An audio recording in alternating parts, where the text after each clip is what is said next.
Welcome back, everybody, to the show.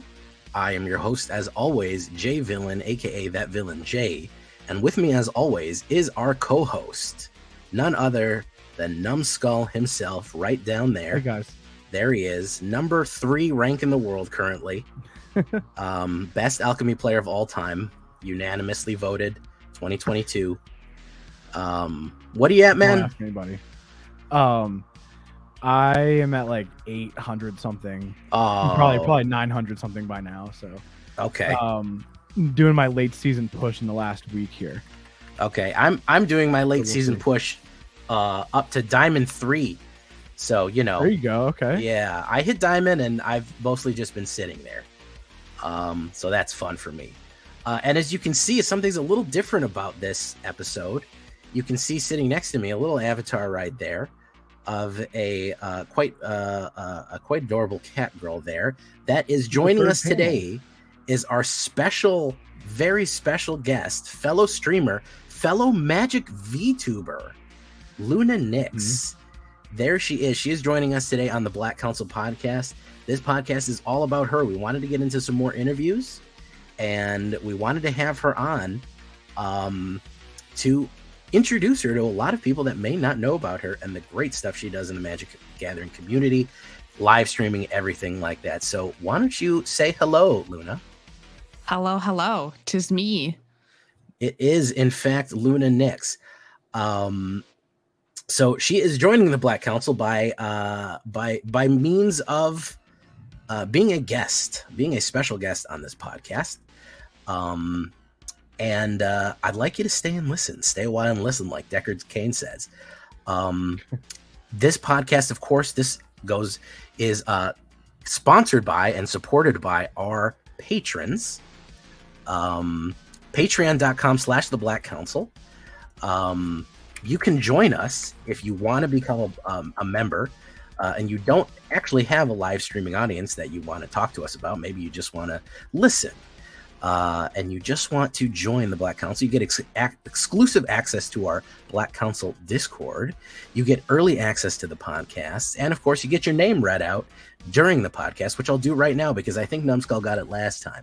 So I get the honor of telling everyone about Lars Van Breem, Xylo Beast, Jamel, I think that's Jamel Zilla, STUMFA, or is it Jamel Langford?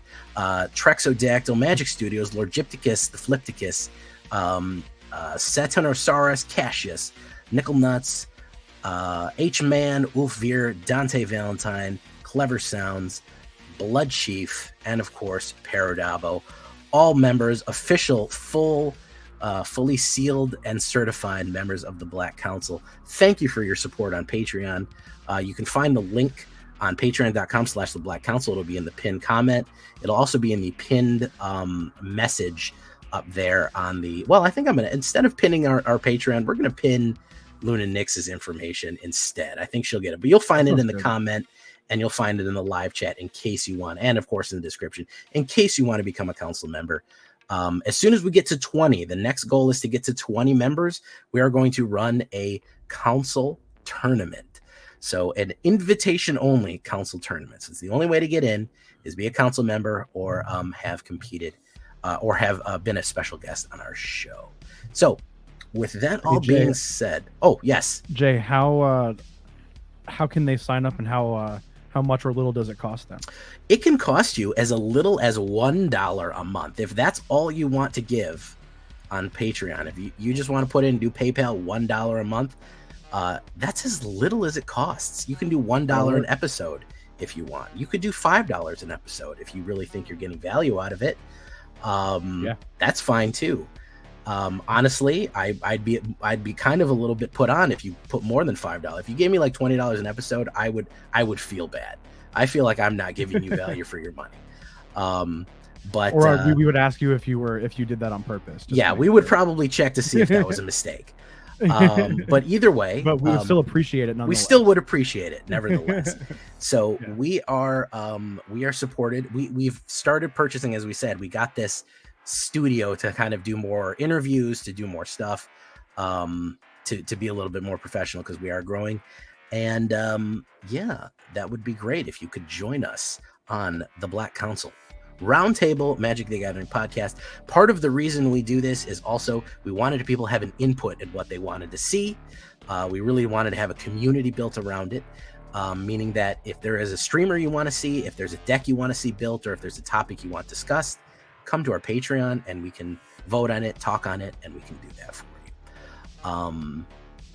One of the things that people had said that they wanted was some Black Council merchandise, and we're actually working on that. We have a prototype hat out, and we're going to get some shirts and stuff for people who are interested. So keep an eye out for that coming. We will have some Black Council merch for you. I've been working on it, and Numbskull's been working on it. But that's coming. So to all our members out there, that is coming. Our skull and seal design will be available on some merch. We'll get that to you. So that all being said, we are here for one reason and one reason alone, which is to talk with Miss LunaeNyx.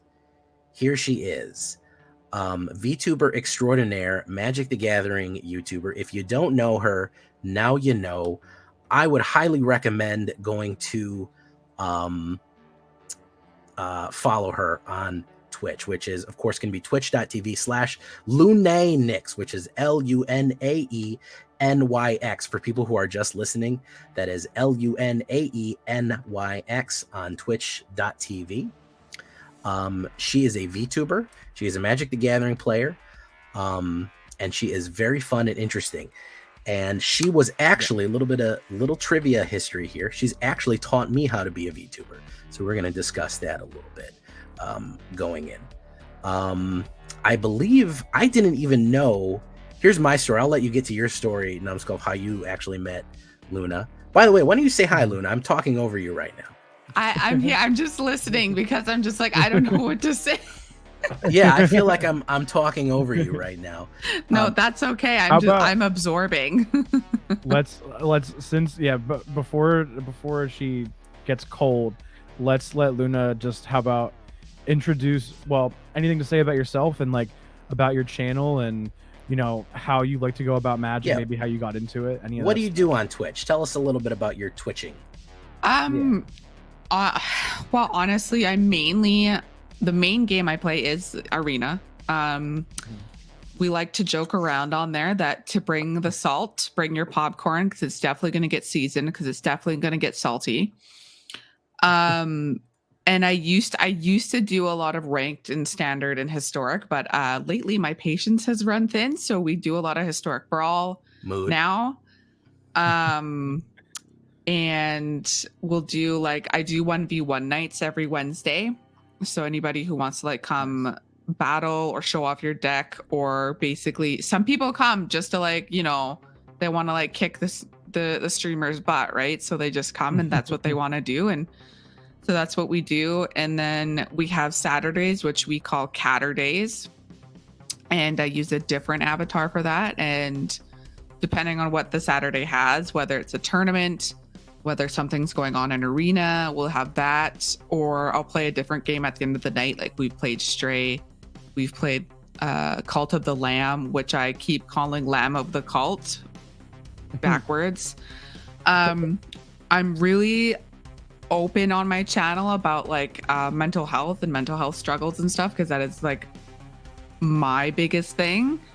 So I'm very open with people when I'm struggling, and actually unfortunately is right now. So my channel, I haven't been streaming as much as I normally do. So we always I'm an open book to people. So I say, you know what, guys, I'm not okay today. I'll have to see you guys the next day. So it's very I kind of let people know this is what's going on. But you still have to keep a little bit of mystery, right? You can't give away everything. Sure. And that's why in our Discord, we have a mental health channel that if people need just someone to talk to or a reason or a thing to vent, we have that, because we still want to keep Twitch chat we don't want to you don't always want to bring Twitch chat down, right? You don't want to do that. Yeah. But and I always, sometimes when I do it, I'm oh, okay, let's get back onto it. But you always I always want to keep that window open. But I got into Arena when it was in beta, actually. And I was in a previous relationship, and it was that person who wanted me to play Magic with them. And I was like, I don't know what this is. This looks really hard. This is a lot of words. I can't read this much. And they're like, no, it's fine. I'm like, no, it's too much.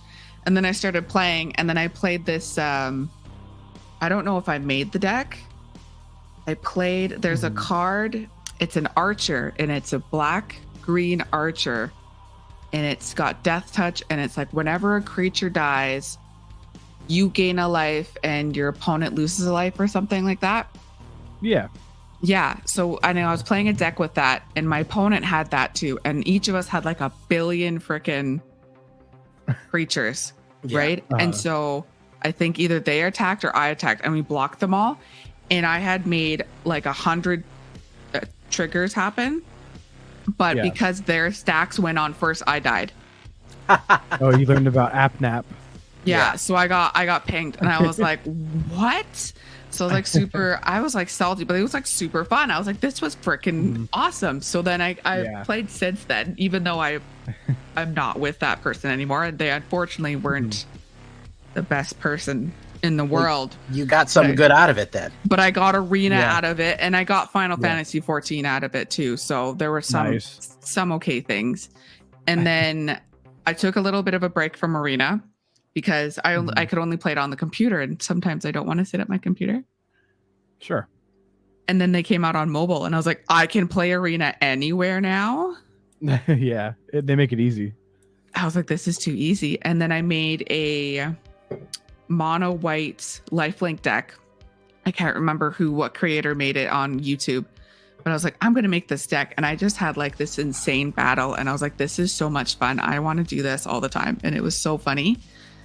So that's what I just like doing that. And then I started wanting to stream because I was like, oh, I think that'd be neat, but I'm shy. I don't like talking to people all the time. I don't like people looking at me. I don't like, Yeah. And then believe me, I get it.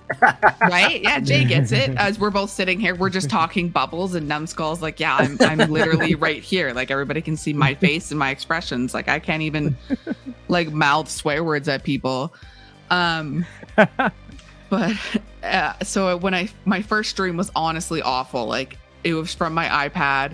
You couldn't hear the game audio. You could barely hear me.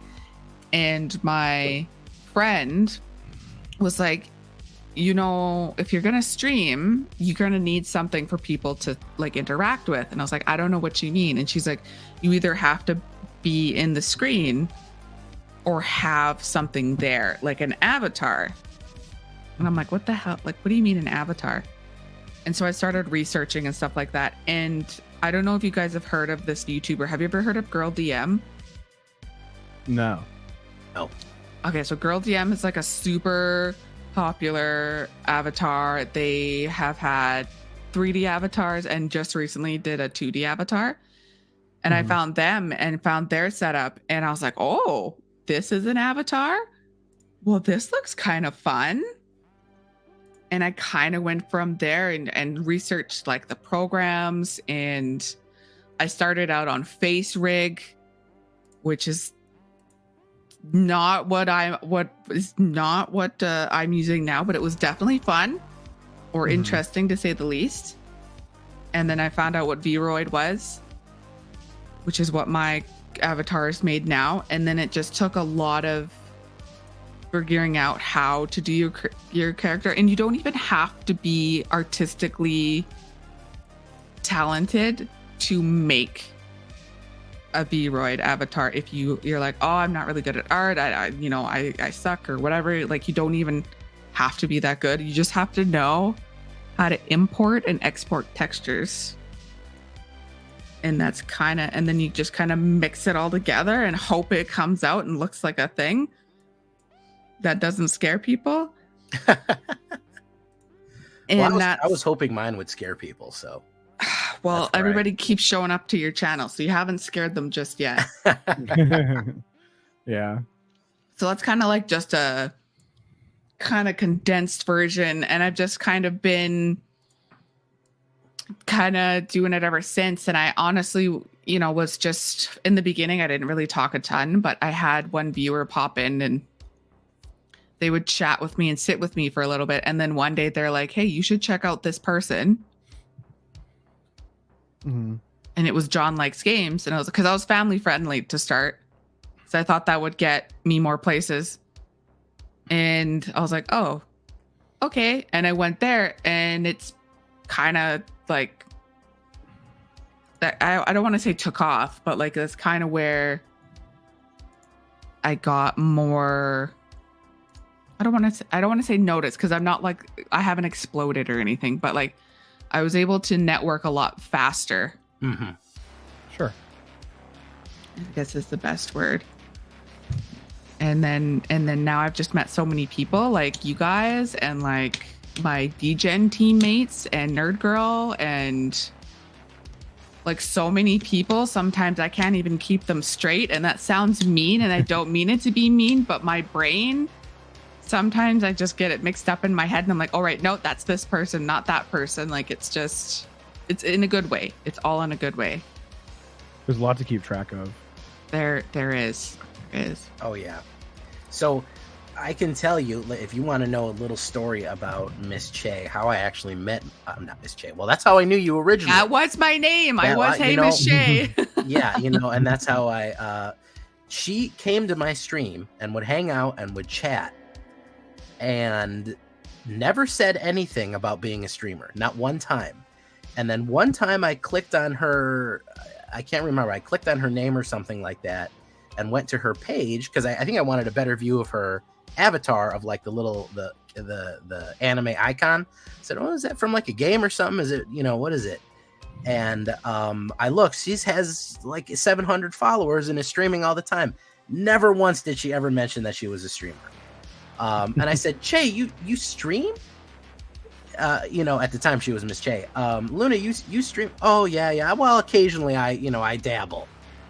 I was so much humility in it, not even wanting to say, oh yeah, no, I stream all the time. I got, I have decent following, and just completely hid it for months. Never said anything about it. So it was a surprise, and it was an enormous amount of just humility and respect out of that. So yeah, that's how actually we met, and that's how I started raiding her occasionally. She would raid me occasionally. I really enjoy raiding when on nights that Numbskull isn't there to raid. I really enjoy raiding Miss Che because I enjoy the Welcome to the Fam Jam music that goes off. So the cat yam. Yeah, so I really enjoy that. So that's the funnest part. I know I found Miss Che actually through Jay's channel as well. So, LunaeNyx. I found LunaeNyx through Jay's channel as well. And at the time it was Miss Che. So yeah, it was always a fun time in the community. That's what stuck out the most to me, was the community seemed everybody was like very Absolutely. well, everybody was like very friendly with one another. They always seemed to be pretty happy. So it seemed like it was a really nice community. It seemed like everybody got along really well. It just felt like it was a nice place to be. So definitely enjoyed being in LunaeNyx's chat for sure. Oh yeah, and people always ask me what, are there streamers that you like to watch? Are there streams that you go to? I do like to go to Miss Che's. I put on my phone sometimes and listen in the background. This is very positive, I have to say, and I like that out of mine. I'm a fan of that. It is not, you get to some, you're trying to watch some people, they're very insular. They're kind of hostile to outsiders, Yeah. And I don't think me or Num has ever really been that way. We're always kind of open.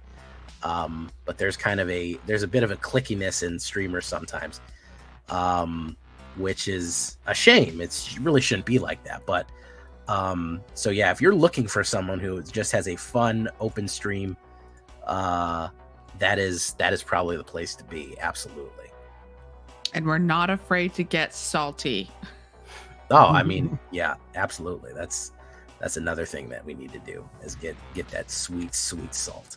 You bring the popcorn and it gets well seasoned. Absolutely. Well, I mean, if you've also Miss Che, well, you know about my salt. You've seen me flood. You've been there for some of my epic floods. I remember Yeah. that. You've been there for some of my floods that flood beyond even the comprehension. You would have thought I put no actual cards in my deck at some point. So I've asked her to witness some of my just so no one would really believe it if they saw it. So she's been there for some of that. So she knows about the saltiness that can happen. Arena is a cruel mistress. She absolutely gets right under your right skin. Oh yeah, absolutely. She just digs in there, and especially when you're like, I don't want to blame the shuffler because everybody blames the shuffler, but you're like, how can I not blame the shuffler when every single game I get, I'm getting 2 lands? Oh yeah. Well, I have. Well, I drought, but I probably flood more than I drought. I don't think that Numbskull has that problem. He only draws ever perfectly. So I've never seen. Oh, that's not true. So Numbskull's stealing I've all the flood luck. We need to hack that account then and distribute the luck is what we need to do, obviously. Hashtag spread the luck. Yeah. But my issue is I'll draw fine in game 1, and then I'll win game 1, and if I win too easily, it feels like game 2 I have a terrible hand. I found like there was a tournament, I don't remember which one because I was in a few for a little bit there, and I'd lose game 1 and I'd come back for game 2, and I'm like, all right, it's all in for game 3. And this deck I was playing had 26 lands because we had some big spells that we were playing. Had 26 lands, and I'd get stuck on 2. And it happened 3 games in a row, and I was so upset. And I was like, "It's frustrating. Why are you doing this to me? Like, do you want me to add 27? What do you want? Like." Yeah, 26 is like really supposed to be enough, and usually even in paper, people don't play that many. That's what's even more silly about it is like the variance that we see digitally is far more infrequent in paper. You know. Yeah, and that's part of it. Is if I lose to a bad deck, say, hey, my deck underperformed. I didn't have what I needed. I didn't have the removal. I didn't have That's one thing to just say, man, I just wasn't good. I didn't show well. But if I got a banger deck and it's just like, here, have land for 6 turns. There you go. Yep. That's what you want, isn't it? You like that, don't you? Yeah. I'm at the point where it's so frustrating because it's like, just give me a chance to perform. Just give me a chance to do something. Like, if I lose, I lose, but damn, just let me get in the game a little bit, Yeah. Like, let me interact. Give me something to possibly like have some sort of sliver to survive. Absolutely. Yeah. No, it's awful. No, we feel that pain. So let's see. What else was I wanted to ask you about? So this is something that I want to ask specifically. What inspired you for your general design for your VTuber? What made you come up with it? Very uniquely, you have 2 different colored eyes, which is echo. What's it called? Heterochromia. Heterochromia. Yeah. What's going on? I want to know more about what inspired that. So in real life, I do not have heterochromia. My eyes are both the same color. Right. So a lot of the inspiration for what my Catgirl kind of looks like comes from what my character looks like in Final Fantasy 14. Oh, okay. Okay. Nice. Because I play a Catgirl in there. Okay. And the colors, and I played around with the hair a lot. Like, this is maybe the version I have of her now is maybe like the 4th or 5th version that I've kind of settled on. And it's kind of, changing the hair, changing the colors, and now I've got like the ombre. And it's the one in Final Fantasy 14 is I have the black hair with like, it's kind of like a dark purple magenta ombre coming up. She's got and I kind of play on like I like the vampiric look with like the very pale skin and the red eyes. And that's what my Catgirl looks like there. The clothing comes from, it's actually it's from one of the different V-Roid model that was in V-Roid. And I read up on the rules, and it's okay if you did that, as long as you're not using their models for inappropriate things and selling it off or something like that. But the heterochromia is because I wanted something a little different. And if you actually look at my VTuber's eyes, her irises are similar to, I can't remember the name all of a sudden. The main character in Demon Slayer. I know who you're talking about. It's not Nezuko. It's the brother. Jotaro? Anyway. Oh man! You've blocked my brain by saying you can't remember. Yeah. So the iris. Yes. Yeah. So the irises are actually like that. Okay. With the white in the middle, and then I don't know, something in me, I just wanted something different on the side, and I remembered.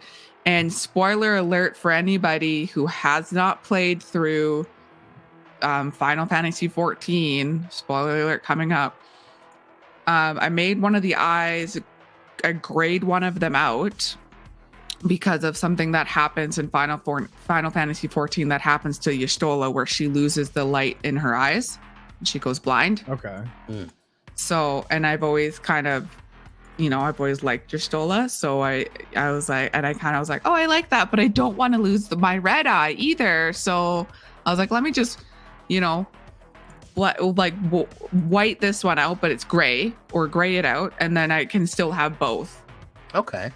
I can have my vampiric side and my other one, so then it kind of gives it a little bit more, I want to say, originality, because I wanted to make it so not anybody could just whip up my avatar and become her. And I mean, you probably could if you really did try.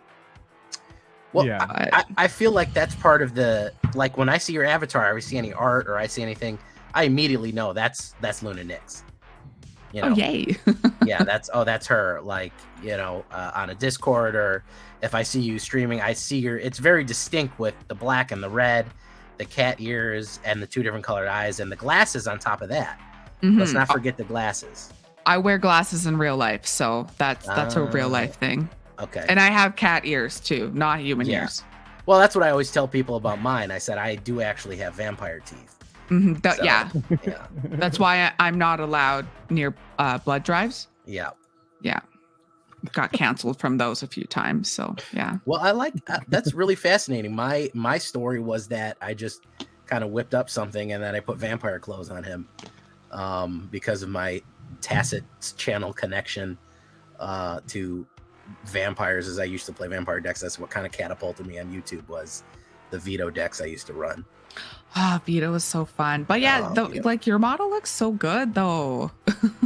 I don't think so. I always want to get a new one, but I've talked to some people. Oh, can I get a professional one made? They're like, yeah, give me $400, and I'm like, all right. Wow. Yeah, they also, that never changes. You always want to change it. You always want it to be better. I wanted to try to get into 2D VTubing. I just can't. I can't afford it, especially with the conversion rate from Canadian to American money. It will cost at least 1.5 times more in Canadian than it will in American. So if I have to pay someone $500 American, multiply that by 1.5, and that's how much I actually have to pay. Wow. Yeah, that's too much. Yeah, so I'm just like, I guess I just live like this. I just stay this way. I could try. You live in Canada then? Yeah, I do. I'm a Canadian. I live in Canada land. Oh, That's fantastic. Nice. I am from Detroit originally, as I've mentioned, which is Canada adjacent. I used to go to Windsor a lot. I'm right. I was born very close to there. yeah, very, very, very familiar with Canada and its ways. It's poutines. Yeah, Do- yeah, of course, poutine. Good. Then With we've taught you well. With squeaky cheese, of course. Oh my God, that's the only way. If you have it any other way, they're lying to you. Exactly. I have family in Ontario. Ooh, I've actually never been to that side of Canada. Mm-hmm. So I've heard it looks nice, and I've seen pictures, and I know it exists. Yeah, but I've never seen it in real life. I guess it's known for having really good soup, pea soup, particularly. You mean like pea soup or split pea soup? I don't know if there's a difference though. I mean, you could just split the pea in half. I think it's interchangeable, but I'm not sure. But I know that like we don't have it down here, and everybody loves it. What, pea soup?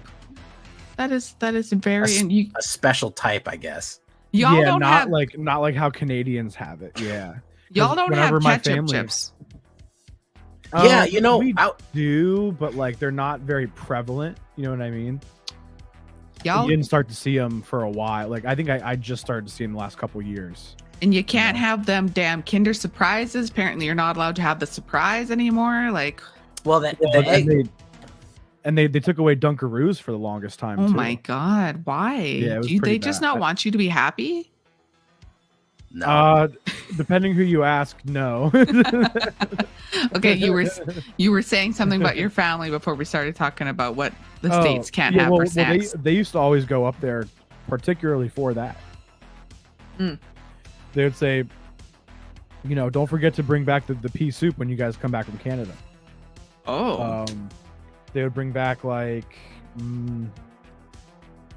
don't even know, like 10 cans of it. My family took it very seriously. Okay, not so playing around with the pea soup. For all the listeners right now, Numbskull just admitted to smuggling pea soup across the border. Sorry, Numbskull's family just admitting to smuggling pea soup across the border. Like now they're going to be on the FBI's most wanted snack list. That's okay. I'm already on plenty of lists, I'm sure. Oh, okay. But is it the FBI's most wanted or? Well, maybe not for snacks, but Oh, they should make one. That's also my thing. I'm obsessed with food. I have a problem. Oh yeah. Well, nothing wrong with that. No, that's good stuff. It is when you eat too much and you still want to eat more. Sorry, go ahead, Numbskull. Well, I was just gonna say, like, do you? I don't know, like how I phrase it. Like, have you ever been to the United States? Have you ever come down here? I've been to the States one time when I was 15. So like 15 years ago. My aunt and uncle took me to Disneyland. So I got to go to Disneyland, and we actually went on a road trip. Like we drove down there from Canada. So I actually got to, there's like the Redwood Forest or whatever, where you can drive through the tree. Oh, yeah. Sequoia I think I've heard National. of that. Yeah, so we did that, and then so I got to go to Disneyland. I only got to see part of it, but and then I got to go to the Wax Museum, not the Madame's one, but I think it was the Ripley's Wax Museum or something. I loved that. I thought that was really cool. I can't remember what else I saw, but like I'm guessing from context clues you went to California. Yeah. Sorry. I guess there's Disneyland and Disney World. Yes, I went to the one in California. I'm surprised I didn't burn to a crisp because I'm so pale skinned, so fair skinned. But we went there, and then I don't remember a ton from the trip, to be completely honest. I do remember being like super duper anxious because of the way my uncle was driving around the mountains, but I don't remember a ton from. I think we saw some of the Hollywood stars on the Walk of Fame, but I can't remember. Like, I wish I could remember more, because I just remember thinking, like, a couple years later, LA Inc., like that show on TLC came out. Oh yeah. And I remember being like, oh my God, I was literally right there. Cause I remember the street it was on, cause I think it was right next to the Ripley's Believe It or Not museum. And I was like, oh, I was like right there and I could have been there. And I was like so upset because I was like, wanted to go see it. That's crazy. Jay, have you been to Disney World or Disneyland? So I used to live, as I've said, I've used to live in Florida. So I've been to every theme park in Florida, unfortunately. Florida man. Yeah, I'm not from Florida. I just happen to live there for a lot of years. And yeah, I've been there. I went to Disney World, the whole complex that they have down there, a whole bunch, which was nice. I've never been to LA. I've only ever been. I went to San Francisco one time. That's it. Okay. So I've never been to LA, which it sounds like Luna went to LA. I've been to Canada. And I know what ships you're talking about. You're talking about All Dressed. I was actually looking online and I was thinking about buying a bag of Lay's All Dressed potato chips. You know about those? I'm sure you know about those. Oh yeah. My husband got a bag of All Dressed chips because he thought I wouldn't eat them. And I was like, are you kidding me? I'll eat these. And he's like, oh, damn it. And I was like, yeah, you picked the wrong kind. I don't like barbecue, sour cream or onion. Sorry, sour cream and onion is the flavor. Doritos, cheesies or whatever. Yeah. Those are the kinds I don't like. I can't do it. And so he gets a bunch of, if he doesn't want me to eat his snacks, he'll buy Doritos or cheesies or something with that fake cheese bits on it or whatever. Yeah, cheese powder. Yeah, I won't eat it. So that's how he preserves his snacks, is to eat stuff I won't eat. It's a good plan. Smart. It is smart. I warned him when our first date. He offered me, because we went to Starbucks, and he offered me part of his gingerbread cookie. And I was like, no, I'm okay. But if we actually like become something, you're going to regret doing that because I will eat it next time. And a little while later, I was like, see, I warned you. I wasn't lying to you. He's like, yeah, I should have taken your warning a little more seriously. And he was like, yep. That's good. Do you think Canada has better snacks?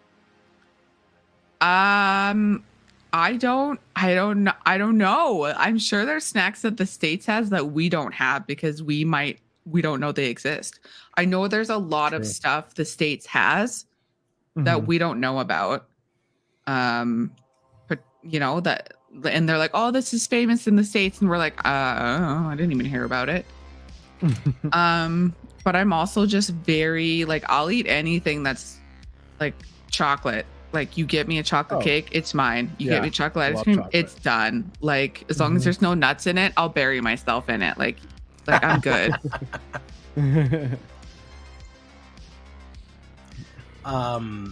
So what was the other question that I was going to ask you? Okay, so I had another question, and this is one that I've been curious about, and I never wanted to ask, but the name change from Hey Miss Che to LunaeNyx, what inspired that? So you guys are probably gonna think I'm so too personal. Is it too personal? Oh no, it's not too personal. You're probably gonna think I'm so weird. So there's a couple things that kind of went with it, but I wanted to seem more cool. But I also wanted a name that kind of like fit like a character.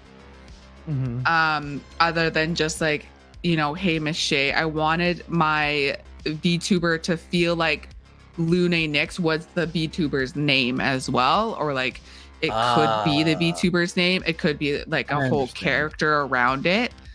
And something that I could build off of, and something that could have like more meaning. So like Lunae is Latin for moon, or like a different way to say Luna. And then Nyx is after like the goddess Nyx of night, right? Yeah. So, and I'm very like, I may not be a night owl, but for me, nighttime is the most calm time of the day because everything is quiet and everything is serene. So Sure. I like that. And you know, I was an emo kid and you know, so I like that part. And I always figured, you know, for branding or for anything, if I ever wanted to do, I kind of had a starting point if I wanted it. Okay. Yeah. And I like the name. I like the name Nyx. It just sounds cool. If you've ever played me on Arena, my name's Artemis Nyx, so it kind of ties in together. Okay. I do remember that. Yes. I don't know where Artemis came from though. When I went, Well, you can goddess of the change. hunt, right? Yeah, you can change your name on Arena if, like, you have to email them and ask them. Like, you can't just do it all willy-nilly all the time. But I had a name on there and I didn't like it anymore. And I emailed them and I was like, hey, I've got this name. I don't like it anymore. It's got a lot of negative connotation to it. No, it wasn't like a bad slur or anything like that. It's just, it reminded me of a lot of negative things in my life. And I was like, can I please change it? And they're like, yeah, send us 3 things you'd like. So I was like looking up what stuff. And so my options were, I had Artemis Nyx. I think I had like Onyx Pearl and one other one. And Artemis Nyx was the one they picked. And I was like, oh, okay. I guess that's my name now. So I remember I actually did an Arena name change too. And Oh, I didn't know that. yeah, it used to be the name that I used as like gamer tags on like, you know, PlayStation and Xbox and stuff. And that was before I ever started making content. So, and then when I decided I was going to make content, I decided my name was going to be Numbskull, which means I was like, okay, well, my Arena name should probably be Numbskull as well. So I actually had to do the same thing. Yep. And that's everything you said is exactly what I had to do also. So what I did is I just gave him 3 different variations of Numbskull between like underscores and like putting them in different spots. You know what I mean? So that like, I was like, you're giving me Numbskull in some way. They were really nice about it too. So oh yeah, they were prompt. It was one of the better interactions I've had with wizards. Let's put it that way. It was one of the more pleasant experiences. They were competent, they were helpful, they were polite. You know, I expected it to be an issue and like an ordeal, but it wasn't. You know what I mean? yeah, it's not like with Steam when they're like, that's your username, that's your username for life. We don't change it. You don't get anything ever. Yeah, they're like, have fun making a new account, nerd. Yeah, you want to make a new account? Everything's tied to this account, so suck it. Yeah. Like, you better hope you didn't spell it wrong or think you were cool as a 12-year-old. Like, good luck. Did you guys get in on that class action lawsuit against Steam? I didn't even know what was going on. What's going on? Yeah, what's going on? Something about like charging too much for games or something, or I don't know, but there's a class action lawsuit. I got in on it. I know there was a PlayStation one. I didn't get in on that one, but I have a buddy at work. Every time there's a class action lawsuit, he knows about it. Oh, so he's just like waiting. Oh yeah, he's like, we got what did we get the one time? What did we get paid? I got like $40 the one day randomly on a class action from. I really can't even remember what it was, but I think it was that Plaid. You know what that is? Like where they like organizes all your bank accounts for like all the financial stuff. They had a lawsuit because they were like they accidentally like released people's personal info. No, they did not. Yeah. So we got like $40. Here's what your personal information is worth: $40. Yeah. Go get a new identity. Like Equifax or one of those credit companies had that problem. TransUnion or Equifax, and they gave everyone like $23. Yeah. It's terrible. That's what a lot of class actions are like. There's so many people who are going to get in on it.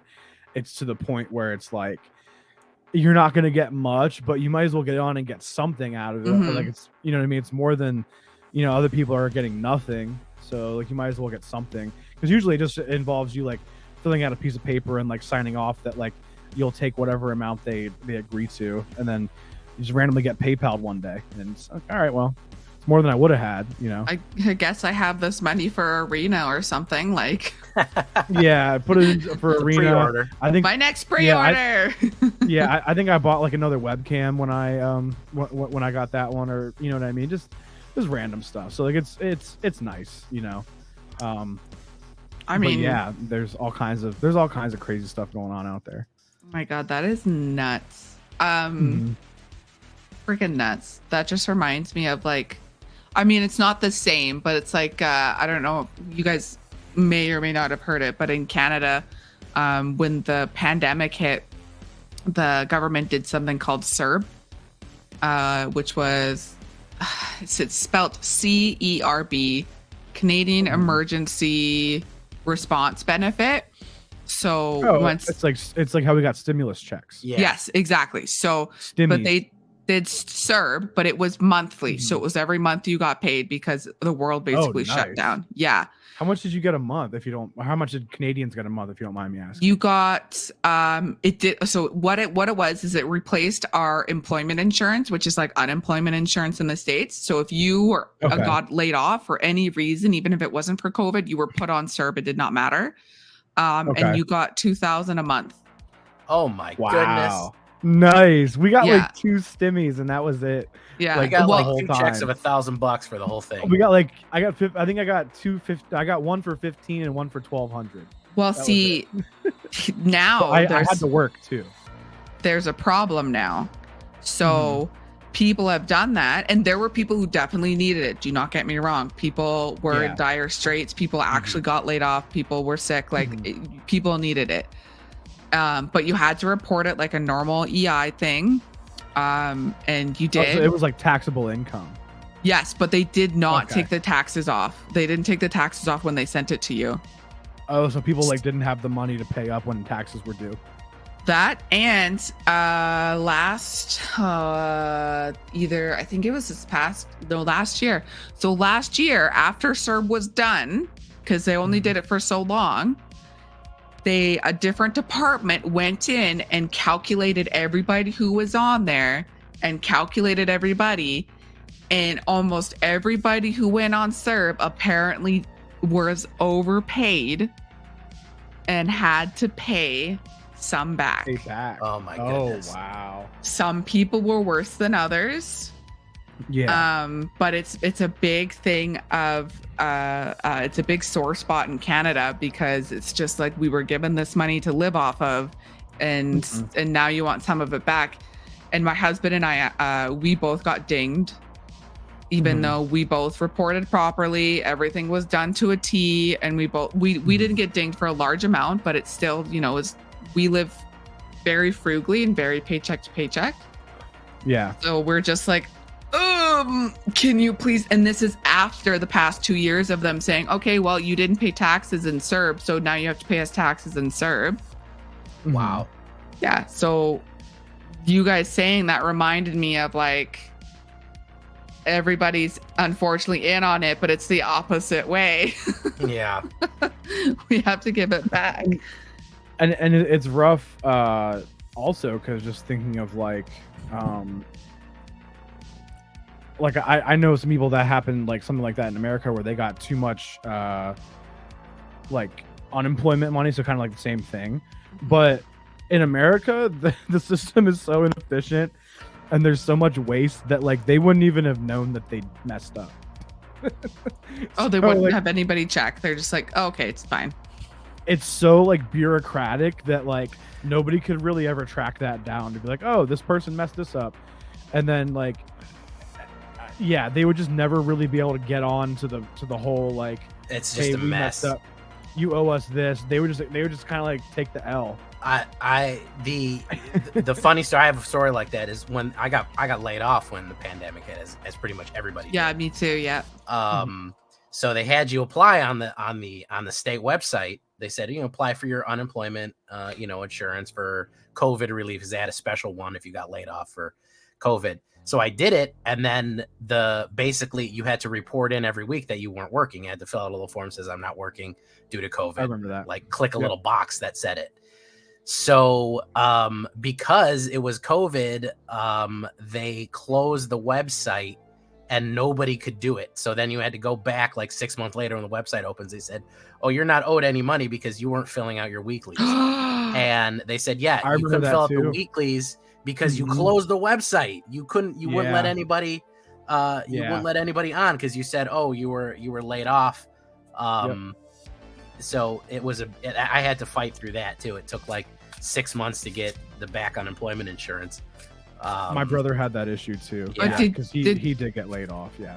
Did you guys get it though after fighting them for? Oh, thank God. For me, it took like a year. Yeah. Yeah, I think it took him a while. Thankfully, he was still living at our parents' house, so like he didn't like have too many bills, so he didn't get like behind. But yeah, he definitely was missing the money, and he was like kind of like trying to like keep working and like be able to buy a house. So it definitely like set him back. You know what I mean? Yeah, that would be upsetting. Like you're trying to do what you're supposed to do, and then it's like, oh, the website doesn't work, and then it's like, oh, you didn't report, and then it's like, I literally could not. No, yeah, that was report. And that's where it kind of makes sense when we tell you like, hey, even if they overpaid us or whatever, they're not organized enough to keep track of it and hunt you down over it. You know what I mean? That's an example of like how inconsistent and like inefficient the whole system was and is, all that stuff. And yeah, it was crazy. And then I mean there's this whole thing about like people who were unemployed were like, because if you were unemployed, you're getting the regular unemployment, and then you're getting like a bonus monthly. COVID, for everything. But then people who were working weren't getting any kind of bonus. Right. So, I remember reading kind of about that, and then people were kind of upset. Yeah. Because they were working. It kind of like almost created this like class thing. So like, you know, if you were working, you didn't want to like be that guy who like complained about it, because you're like, at the end of the day, those people like are gonna have to find a job eventually, and that's a separate issue. You know what I mean? So like, in a way, you're more fortunate than them, but you're also like kind of in a bad spot because you're expected to work still in like a dangerous situation, and you weren't really. It was like up to your employer to reward you for that, if you will, or to compensate for that, and most employers didn't. So it was kind of like, all right, well, like, you know, I'm not really benefiting from this. I would have been better off just not working at all. You know what I mean? We just all need to win the lottery, okay? Yeah. Everybody wins the lottery. It was why I started streaming, because I was literally, you know, we're all sitting at home. I started in May of pandemic year, because I was basically getting up in the morning. I had no job. I had no job. I was getting up in the morning, playing Arena for 4 or 5 hours, playing a new deck all day, and then go back to sleep. And I said, well, maybe I'll just do something constructive out of this. I'll just record myself doing it, and maybe that'll lead somewhere. I actually, I started similar reasons too. I mean, I know I said like I started streaming. I was off work, not for COVID this time, but I was off work due to mental health. I worked at a place that was really mentally taxing, and it was really hard. And I had a bit of a breakdown, and it was not a very good place to work at. And I ended up being taken off work by my doctor for a while. And I was just sitting at home, and I was like, I feel like I'm not contributing. I feel like I'm not doing anything. And I was like you, Jay, I was like sitting at home playing Arena, trying to do all this stuff. And then that's when I was like, maybe I should stream. Maybe I should hang out with people online. Absolutely. Yeah, I was in a similar boat. It wasn't, I mean, like I said, I had to work through COVID, but I ultimately ended up getting COVID. And it was like, it wasn't the first strain that all started. It was, let's see, I got it in October, and I kind of started streaming like in November, towards the end of when I had COVID, like when I felt comfortable enough like using a microphone, even like while I still had it. And I believe it was in October. It was October 2021. So was that the second year of COVID, or was that the first year? That was 2021 was the second year. Yeah. So like I kind of got it. It was like the Omicron, I think, or whatever. I think that was the one I got. I think that's when I got Omicron too. Yeah. Yeah, so it was like that time, and then I kind of, you know, from there, like, just, you know, I was like, all right, same thing, kind of what Jay said. Like, I'm waking up, I'm playing Arena because I had gotten into it like maybe 3 to 4 months before that, and I was like, I might as well just let people watch me play this. You know what I mean? And that was what I ended up doing, and it was, yeah, it just went from there. And so it definitely, same it origin kind of story. helped us all in a way. Yeah. Well, yeah, and it's just like it's insane. You don't expect much when you start streaming because you never know what's going to happen. But I honestly didn't expect what I've gotten out of it so far. Like I have a small community, but it's an amazing community, and I didn't expect any of that. Like it's insane. Like the people you meet and the stories you hear and the support you get from people. Like I feel awful when I cancel my streams when I'm not feeling great, and people are just like, nope, you do you. Like we're gonna be here. Like it's fine. Like we will be here for you next time you come back. And it's just like that. Like it's so nice to even to hear. I mean, hear, quote unquote. You're reading it, but yeah. To hear that, and you're just like, wow, like this is like a little community that's kind of you've built, but also they've built with you, because some of the people that are in my streams have been with me since day one. Oh yeah, there's always those people. Of course. Yeah. And it is kind of nice because, like, you know, we obviously all three of us went into it like not really knowing what to expect, and you know, we go in knowing that we're like putting ourselves out there, and someone literally we could just get like it didn't happen this way, but we literally any one of us could have gotten laughed off of the internet. Oh, and I was disaster. I was terrified. Cruel place. Yeah, it is. It's a cruel place. It's unforgiving. It never loses. The internet does not lose, and it decides what stays and what goes. It does. So I mean, you know what I mean. We're all kind of fortunate to be in a position where we're still here, but I guess we provide something good. But one thing that really did surprise me was, and I kind of actually before I started streaming, like I kind of hung out in like both of your guys' channels before I personally started streaming to kind of just see like how people interact, see how people receive the game, to see like, you know, what streamers do during a stream, things like that, how they interact with chat, you know, all that kind of stuff. And I noticed that like people for the most part were pretty kind, pretty supportive. You know what I mean? Like there wasn't a lot of negativity. It seemed like people within the Magic community itself were rather like uplifting and just kind of supportive. So I always thought that we were fortunate that way, because you hear of a lot of like toxicity in other communities, like for their other games. You know what I mean? Absolutely. A lot of like either toxicity or just like vitriol, just like general kind of, you know, like not good vibes, for lack of a better word, you know. I mean, you can look at that like right now. Even I look at all the big streamers all the time. There's always some sort of drama with big streamers going on, man. Like, you go on there, there's like always something going on with like the top 10, 20 people. There's like always something happening where it's like, this person did this person got banned, they said this, they're fighting with it. Like, you know, that seems exhausting. Well, and I mean, and I think it's also partly because they are the top big streamers, so they're looked under a microscope. So I mean, like, I think if some of my most recent streams, if I was one of the bigger ones, I might be put under scrutiny because I have gotten a little snappy and stuff like that on stream, because one of my issues is I have I can't regulate my emotions properly all the time. So I can literally go through every single emotion on the spectrum in a matter of minutes. So, but I can go from like talking to you guys and everything's fine and I'm okay, all of a sudden I am so extremely angry that I'm gonna like, I'm so mad, and it's just like snap. Like it's very, I can't, it's not a gradual, it's very, very, very sudden. quick. Yeah, it's very sudden. So like something like that, I don't think people would find very like great. But then I always like when it happens, I'm like, okay, like I'm sorry, but this is the dirty part of mental health. This is the bad side, right?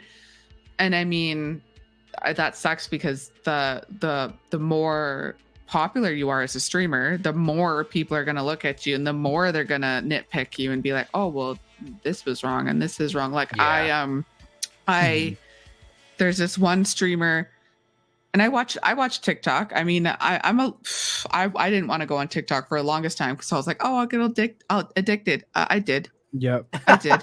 It's got a lot of funny stuff on there. Don't get me wrong, but it's got a lot of streamers who put their content on TikTok, and I've found a few streamers on there, and some of them are hilarious, and some of them are really cool.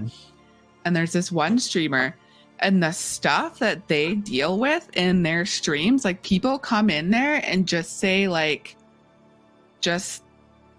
the awful things, and they're pretty strong as a streamer, and they're very like, oh no, you've hurt my feelings, oh how will I ever survive, oh no, man. Like they're just, and they know how to deal with it, but it's like it's insane. And I read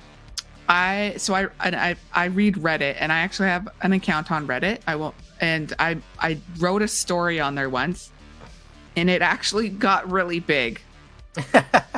I was really surprised. I woke up one day and I had like a million notifications, and apparently a bunch of people had interacted with it. But the stuff that some people say, and I'm just like, oh my God. And then I'd completely forgotten about it. And I'm like, oh, cool. Sometimes I think I'm like, oh, cool, this thing on Reddit went well. And then, you know how on TikTok they have those people that read out your Reddit stories? Oh, yeah. Well, one of those auto voice accounts got my Reddit story from a few years ago. And because I was like listening to it and I was like, this sounds familiar. Oh my God. And I went into the comments, and the amount of like just people arguing about it, like I laughed, and I almost went on there and was going to be like, this is OP. And number one, you fighting saying this is what it is. Actually, you are incorrect. Like I just wanted to do that so bad. But then I was like, I'm not going to start a can of worms. Like so many people were like, this person's obviously a dude. A lot of people were saying, this person just needs to like man up. This person just needs to like get over them. Like it was just a lot of stuff. And I'm just like, wow, all of you. I think you all need to get off the internet for today. Like it was nuts. Oh no, I get it. I've had that. I use Reddit a lot. I don't really post there much, but I'll make a comment. And all of a sudden you wake up. I've had that where you wake up in the morning, like a million people are commenting on your comment. And it's like it's kind of like Twitter. It's like the most inane, basic comment. Like, man, this is terrible. This is really an awful thing to do. And then people are like mad about it. Like, oh my, how could you say this is awful? You're awful for even suggesting that this is bad. This person is good. And it's like, I didn't even really have a nuanced take on it. I just looked at something and was like, it's like the joke about Twitter is the only place that you can go and say, hey, everyone, I like pancakes. And the first reply is, so you're saying you hate waffles? Right. So what are you saying? You don't like waffles? So you're totally anti-waffles. That's what you're trying to say, is that waffles are garbage and anyone who eats them is garbage. Okay, I get you. Blocked, unfollowed. Cancel. Yeah, it's pretty crazy. And especially like all of us just kind of stumbled into this. We weren't like, oh, I'm going to have a big social media presence. I'm going to be a big influence. Like that was never my plan. I don't think it was really any of. I don't know if it was the rest of your guys like, well, I'm gonna be the biggest thing. Like I said, I just kind of stumbled into this and just said, oh, well, see what happens. That was kind of my thing. My started on YouTube. Is I was watching YouTube content, and I said, I'll just make YouTube videos. These seem easy enough to just throw out a deck video every day. And eventually, the people on YouTube said, why don't you let us watch you live on Twitch?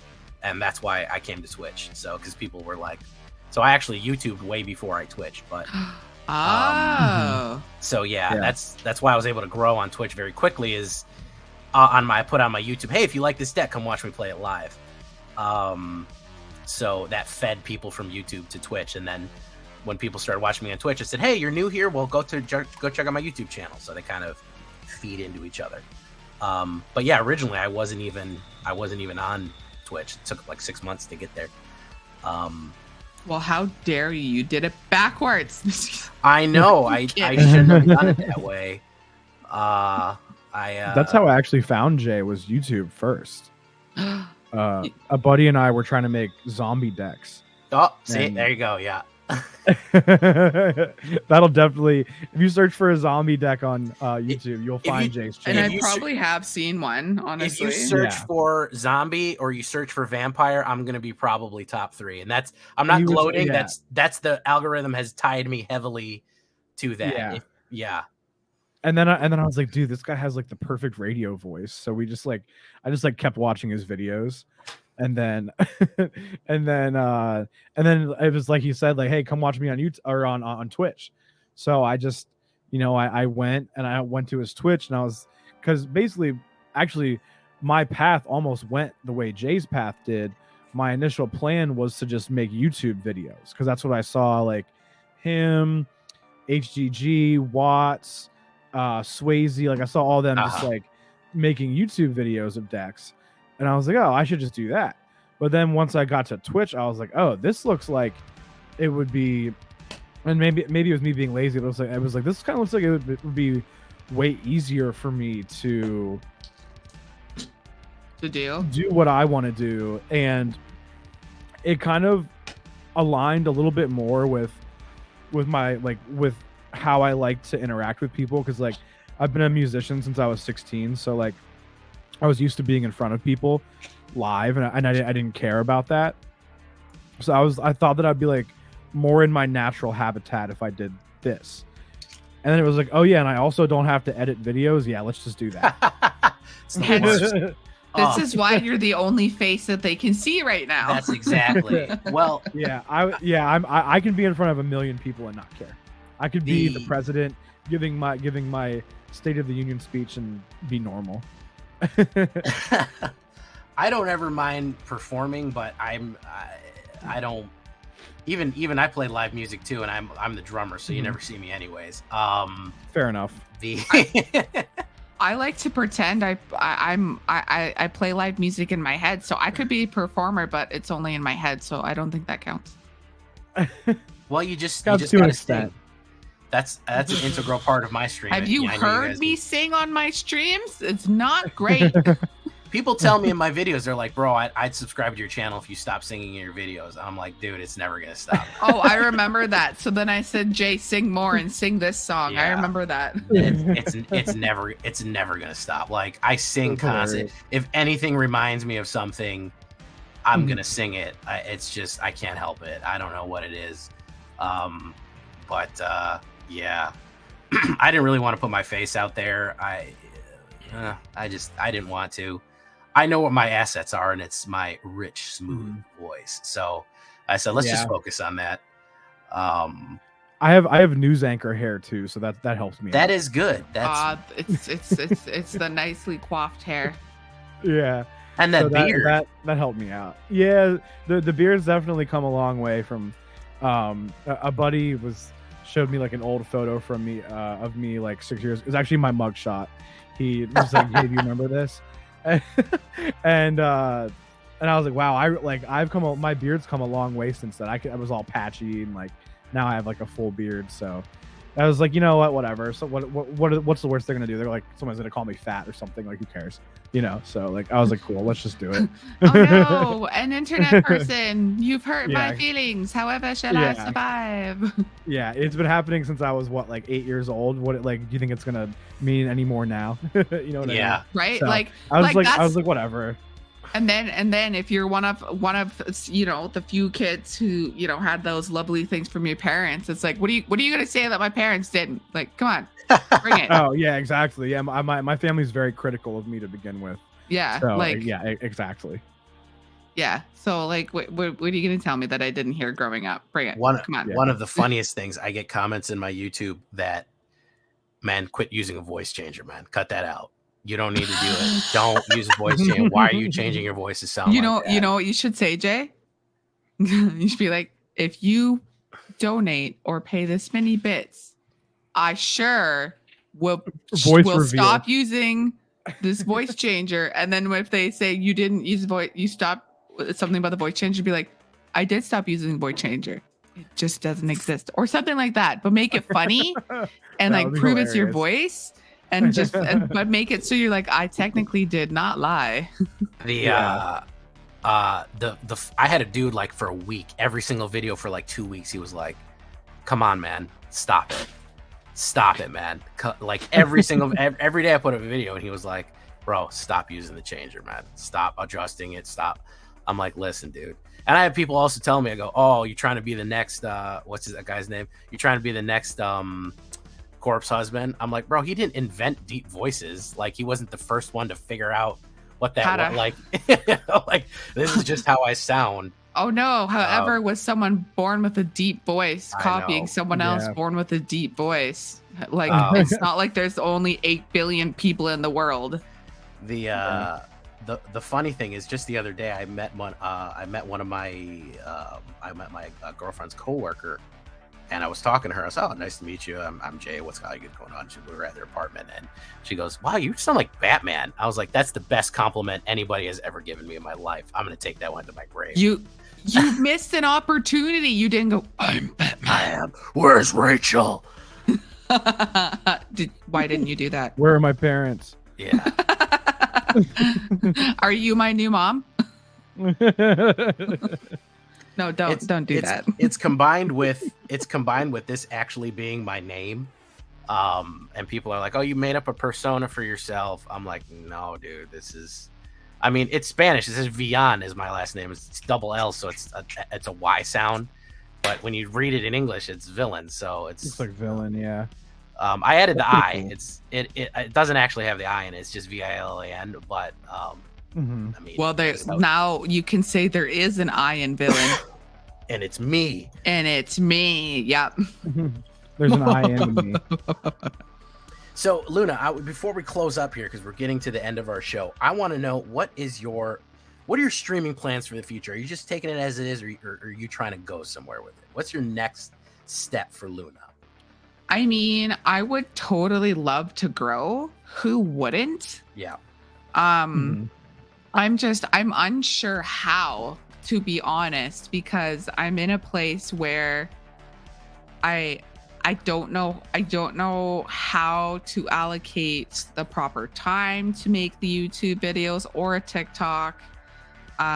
Because I also work almost full time on top of this. Yep.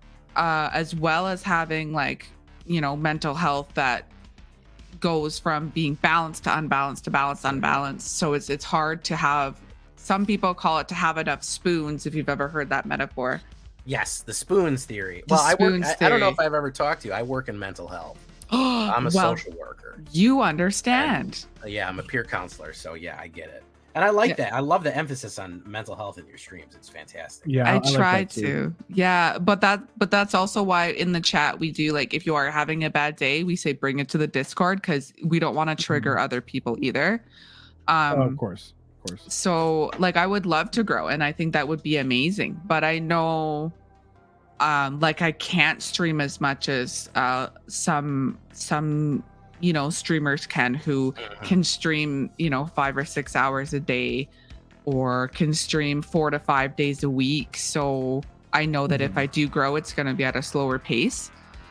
And I would love to try and put more videos out there. I just, I'm just not the not the best timekeeper or the best task keeper at it. Yeah. I mean, I'd love to grow my community and and grow more. And I'd love to add some extra games on my Saturdays. I'd like to throw a different game in there at the end of the night. Course. And yeah, that'd be cool. Yeah. But I'm not sure. I do like to go with the flow, and I don't like to plan a ton, but at the same time, I know when you stream, sometimes it does take a little planning. So I kind of just hope for the best. I was telling a new streamer, he's like, I've been watching you. It's a guy in my community, Paradabo. Big shout out to Paradabo. He was like, man, I did not realize. Yeah. I did not realize how much went into this. I said, listen, man, it's a fun job, but it's still a job. Yeah, it's still, it takes a lot of energy. It can, yeah. So And money yeah, too. yeah. There's investment, there's time investment, there's effort, there's a lot that people don't realize. It still requires some. But hopefully, like I said, my goal is I wanted to punch you through that field goal of a 1K. So I want you to join 1K after this podcast appearance. Hopefully, we'll get you there. Fingers crossed. Fingers crossed. I'm going to tell everybody I can. I'm going to do all the posts. And it was fantastic talking to you, Miss Che. So much fun. I called want you to Miss do Che. this Yeah, again. We will definitely, Yeah, it we was a will good have time. you back. I You want were to be available. like the third co-host. We will definitely have you back, and we thank you for being available on short notice. Yeah, that was clutch. It was absolutely clutch. It was a little behind the scenes. We were trying to find somebody, and we were kind of scrambling all day. And for some reason, I don't know why I didn't think of you. You were on our short list. There was like 3 or 4 people on our short list, and I said, "Oh my god, Miss Che, let's go ask Luna." And you came up with it, and you popped in, and we've been wanting to have you on here. We definitely, because obviously we all rate each other. We know each other off Twitch. So we definitely wanted to. And you came in absolutely clutch and saved us for this week's episode of the Black Council. Yes, But very we had a great time. Personally, I did. Well, I'm speaking for Numbskull. Numbskull, we had a Had a great good time. time. That's your opinion. I'm giving it to you. He's Numbskull smiling, so we'll take that as yes. Yeah. So yeah, we didn't get to talk about your cats though. Do you have cats? I do. I have 2 cats. One, I have an orange. Or I guess my husband and I, have an orange cat named Loki, Orange Tabby. Yes, he lives up to his name. He's very mischievous. He's a snack fiend like me. Well, he's orange. He's gonna be my orange cat is. He's like a dog. He'll eat stuff he finds off the ground. He'll eat garbage. He doesn't care. Yeah, but the problem is Loki's got a sensitive stomach, so he barfs a lot. So he's a fun boy. And then we've got our girl cat Benny. I had her before I was with my husband, but she's definitely like he is her favorite. Like she loves me, but he is her favorite. She would basically fight to the death for him, but. She is the queen of the house. She runs the house. Basically, when Loki was a baby, she taught him, I am the boss and you are not to mess with me. And he is bigger than her. And he still abides by that. Oh, yeah. Yeah. I have a gigantic orange boy who's just massive. And his name is McGinnis. We call him Mackie for short. And occasionally special guest on our podcast is none other than... Who do we have on occasionally? Numbskull, who likes my cat Snickers. Yeah, you can hear in a few podcasts. You can hear her yelling at him in the background for treats. In one episode, we had a Snickers break. He had to leave and go give her. I had to give her like water and like get her treats. She's like she has rescue trauma. So yeah, that's Benny's a rescue too. Well, they both are, but yeah, I get it. So you have to she always has to have food in her bowl because then she thinks that she's not going to have food. Has to have water, but then she's developed this like kind of like Pavlovian thing where because I have the channel point redemption on my stream to give her treats. So she thinks that if I'm on the computer and I'm in the chair, that she's just supposed to get treats. Yeah, Benny does that too. Yeah, I did the same thing. Yep. Yeah, so if I'm sitting here for a half hour or so, it's not long before she comes looking for her dues.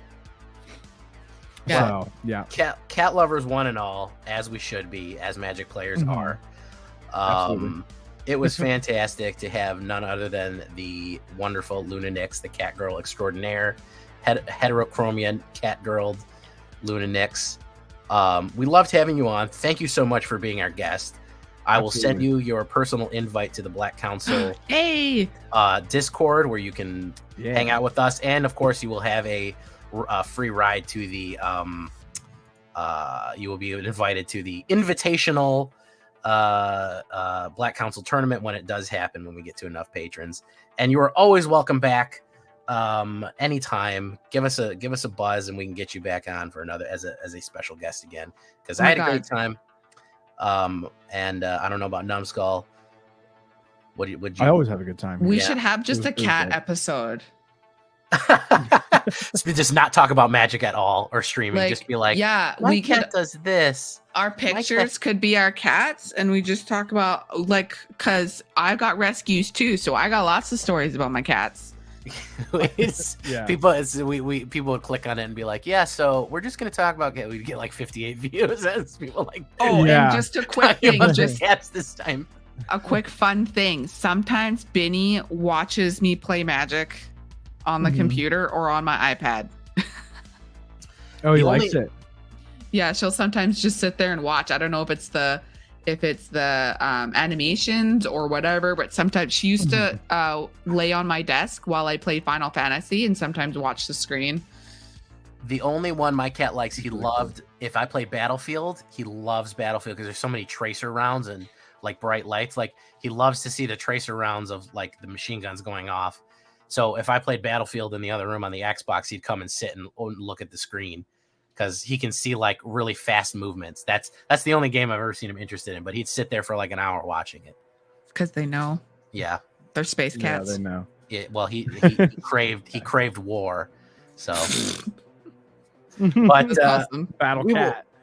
We will call this episode, we will call this meeting of the Black Council to the close. Thank you so much again to our special guest, LunaeNyx. Thank you, guys. Thanks for having me. Twitch.tv/LunaeNyx, LunaeNyx. Find that link in the description, pinned everywhere. Of course, Numbskull, num_skull_, and of course me, that villain J. All of us on Twitch. And we thank you for watching. I'm calling this one. Bring the popcorn. It'll get seasoned. All right. Bring the popcorn. Take care, guys. Bye-bye, everyone. Bye.